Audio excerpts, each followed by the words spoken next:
Please go ahead. Now you already started. I would be reading it out, you know, which is not okay. So what I would want to say is, Ratin is in a very loyalty segment of the customer engagement funnel that you looked at. Probably you should bug him more on that. How do you get cross awareness, cross engagement, cross trial, and get into loyalty? Because that's what he does for a living. The second thing that I wanted to say is that while I have done my song and dance, he brings a fresh perspective to e-marketing. Okay, and he's going to cover about what are those things that can be done in digital marketing. We just mentioned that. He would be able to dig a little deeper through the case studies. So give him a little bit better, reception than what you're giving me, and I think you would have a great time. Ratin, I want you to boast about yourself for a little while, because I haven't touched upon the great points that you would have had. So, thank you guys. Can you guys hear me? Yeah. Sure, I won't use the mic in that case. No, I wanted to really read this because it's like what? As Chief Marketing Officer, Ratin is a key part of the management team driving the launch of India Coalition. He has a strong marketing and business track record close to 20 years across consumer businesses. He doesn't look like that. For financial services, digital marketing companies like Hindustan, Unilever, Microsoft, Kotak. His awards include the Chairman's Award at Hindustan Unilever, two Abhi Awards for brand campaigns, and Web 18 Genius of the Web Award as CMO of eBay.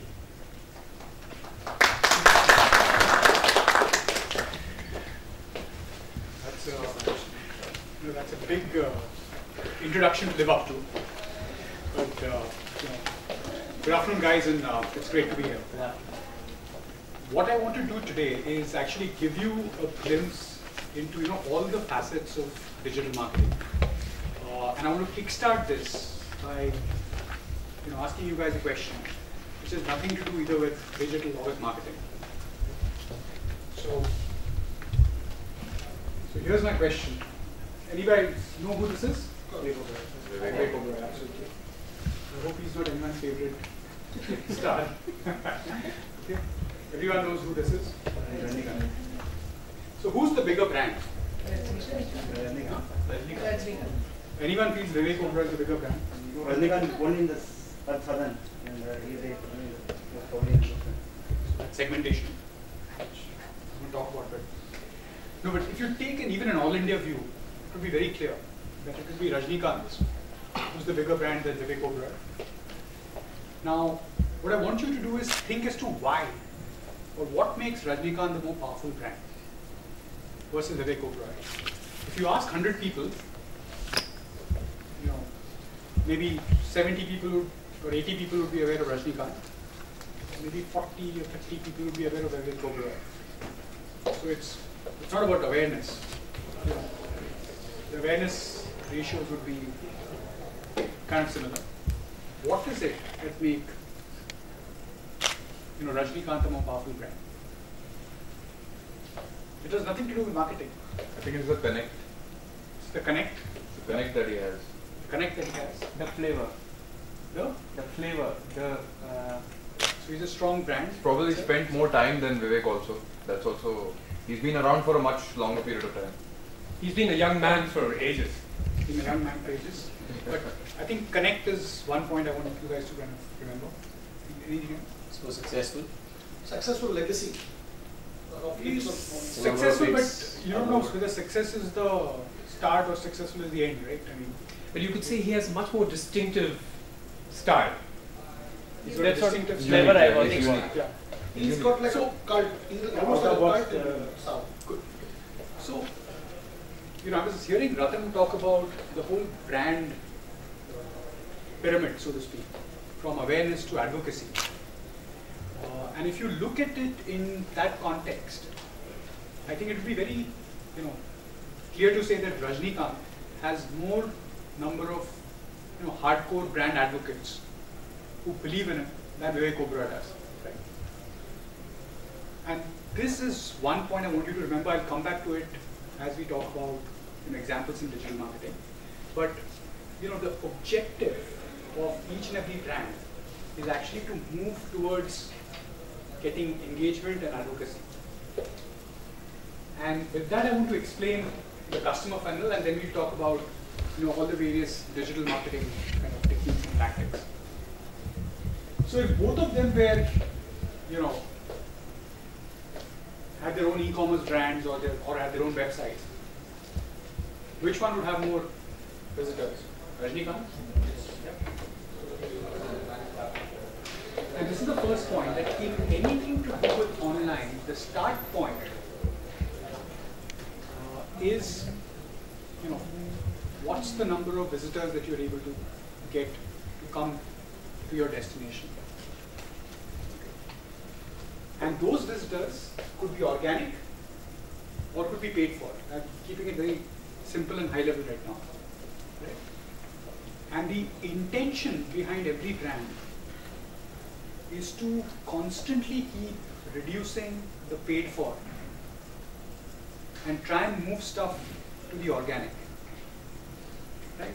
Where people naturally come to you. We naturally go to Facebook. Facebook doesn't need to advertise on television and buy ads on Google to help us go to Facebook. We automatically go. The next important thing in the online space is once you've got a visitor on board, and again Ratan was talking about some campaign and he said it cost him 18 rupees to get one visitor. Because he's not yet bought anything, he just said I was come on his side. That's not really a scalable model, right? Because if you want 1 million guys, that's 18 million rupees and that guy's come and gone. If you want to get him again you spend that 18 rupees into how many other people. So the moment a guy has come on, in the online space, what you would like to do is actually capture some basic contactability data of his. Get him to opt in to receive your communication. And essentially get him to be a registered kind of user. Essentially get contactability in. Because then you've opened a channel of dialogue. The third thing, again, in the online space or in e-commerce, you'll have what Ratan was again mentioning, for the guys who are in for trials, the first-time buyers. And in a market which is as nascent as India, where there are so many e-com sites that actually nobody really knows how many sites there are a whole bunch of first-time users and buyers who are there. And again, you can get these guys through your organic and your paid traffic. But what essentially makes the difference is not what you're paying per user, per visitor, per transaction, but as you are as you're building your marketing plan, your marketing program, your website, or your e-commerce site, is how you are converting those guys who have tried you out for the first time into repeat buyers. Because there is no cost to that. Right? Or there is some cost, it could be some direct mailing cost or whatever. But once you've got that guy, you want to keep that guy and you want to get him to come and transact again. And if possible, and through social networking, get him to share. So this is actually at a very simple level, for anything that you do, the most simple basic model that you need to build. You can have an Excel doing this. At eBay, this used to be the core of building our marketing plan. So, we would say, if we were to do a plan for the next year, we would say, okay, I need, let's say, 1 million transactions. To get 1 million transactions, I have X amount of, repeat users, and I know the frequency of what they're buying. And suppose they're buying, let's say, 4 times a year. Can I move that needle by 20%? Make that 4 into 4.8. Because that 0.8 on, let's say, a base of 3 million users is a huge number of transactions. And then I would say, okay, what therefore is the gap of people I need to get as guys who try out my site and are first time buyers? And then what are the various channels that I can use to get these guys? And for each of these channels then, what's my cost per visitor? And if I do a conversion, what is the cost per buyer? Okay. And broadly, if I look at a basic digital marketing toolkit, there are 6 or 7 broad channels through which you can acquire users. The first one is search engines. So you can either do search engine optimization or search engine marketing. The second one is basic display kind of advertising. Third one, and this is to do with you're using PR.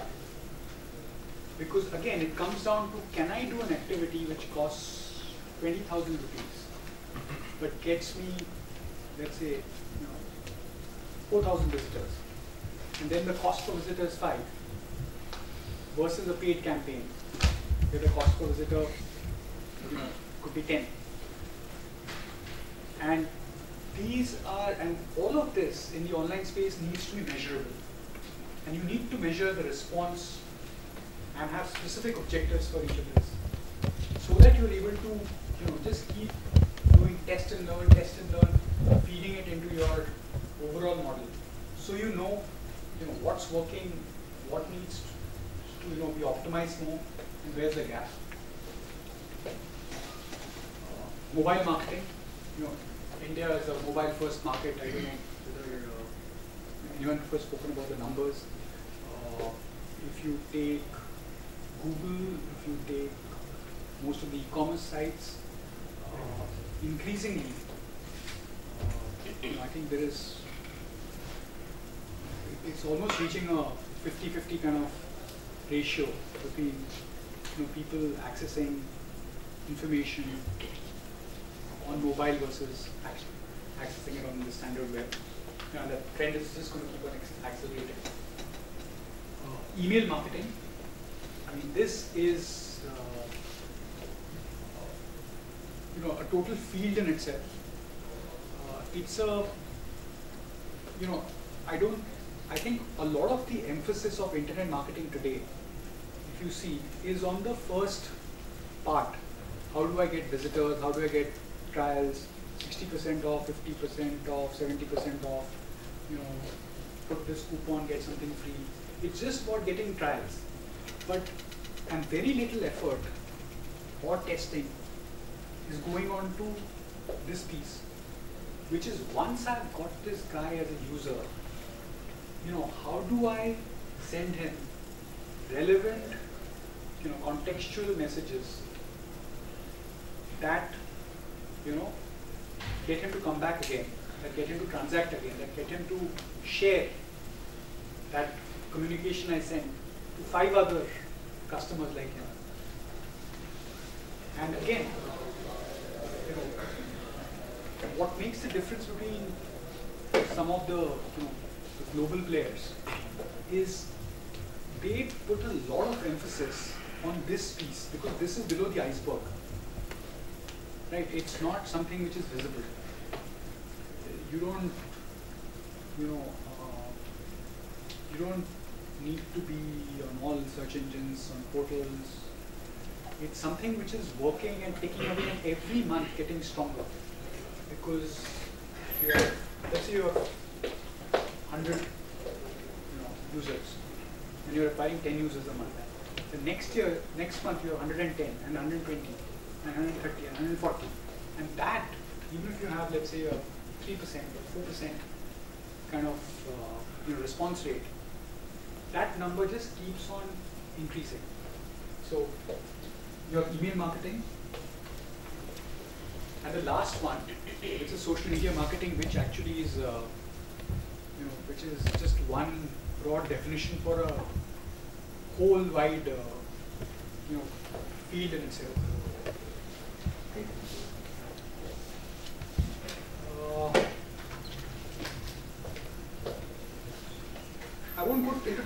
theory, but very broadly. Now, let me do one thing. Let me quickly take you through some of the elements of all of this, because that's the brief that I've got.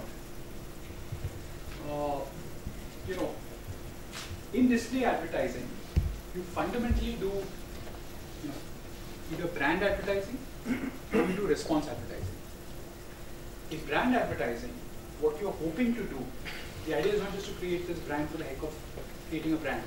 You're hoping that if I create this brand, you will get a halo effect. And again, there is a lot of studies and a lot of data which happens around this, that, you know, I run a 1 week campaign on, let's say, a few major portals. For the next 3 weeks, I will see a certain amount of increased, you know, users coming onto my site. In a way, it's like doing a TV campaign, except it's more targeted, it's more specialized. Again, you can buy advertising space directly from the portals, you can go through ad networks. Here are some examples of brand advertising. And down below you see some example when you were talking about sunglasses. Response advertising. But the deal is anything that you do around this needs to be measured in terms of the campaign to figure out what is your resultant cost per visitor and how does that translate into, you know, once you've got the visitor, how many of them have actually become a registered user and how many of them have actually transacted. So that would kind of define the effectiveness. These are some examples again of contextual ads.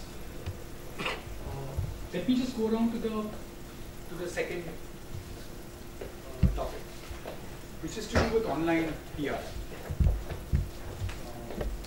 Now,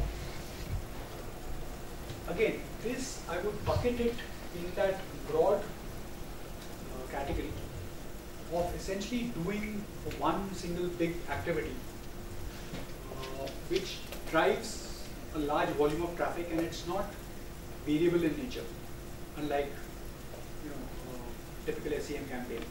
So you do an activity and then you wait and see what is the kind of result it has. And I'd actually like to I'll give you an example. But fundamentally, the big difference today is that if you do stuff which is relevant and you create the right interesting content and then you are able to share it across social media, across your website, across other platforms like blogs and so on, what you get is if you are able to create exciting enough content, you will get a much bigger multiplier effect than just running pay-per-click ad. Because at the end of the day, consumers prefer stuff which is content related than which are just straight off ads. And I'll actually give you an example of something which we had done. Pilots at eBay, and we've done it since. So we started this way back actually in 2006. The early adopters into e-commerce, and even now the biggest categories are all tech related. So people, because the basic user who's buying, online is largely male, is largely young. Way back in 2006, 2007, was far more tech savvy. He would end up buying a lot of mobiles, a lot of mobile accessories online. And we said, and the issue was that the average ticket size that we had on eBay was very, very large. The average ticket size at that point of time was some 4,500, which didn't logically make sense. That India is such a poor country, 4,500 is a lot to, kind of take from a first-time buyer. This is very different now when you have so many different apparel sites and garment sites. And we said we have to start moving the consumer from these big-ticket one-off items into more frequency-building items. And therefore, we have to grow this whole lifestyle category. And you said, okay, how do I grow the lifestyle category, because even then women used to be roughly 20 to 23, 24% of of users. So we said, you can run some basic SEM kind of campaigns and that'll have some impact, but you kind of need to make it more relevant. Need to create some interesting news. And at one point in time, we'd actually met up with Mandira Bedi because she was wanting to do some auctions, and we'd actually, done for charity. She had done some auctions on eBay. They'd actually, with Satyapal, and it sold off even, and we got a lot of press coverage. And we were able to actually track it back to saying that, suddenly, to whatever extent we could measure, we'd done that in Delhi, and from Delhi, we suddenly saw a slight blip, not a very major blip, in users coming in. So, we touched base with Mandira Bedi at that point when she was reasonably famous. And we said, okay, we would like you to kind of do something which is around promoting the lifestyle category. And we quickly ruled out running banner ads and stuff like that. And we said, we need to do something which is interesting.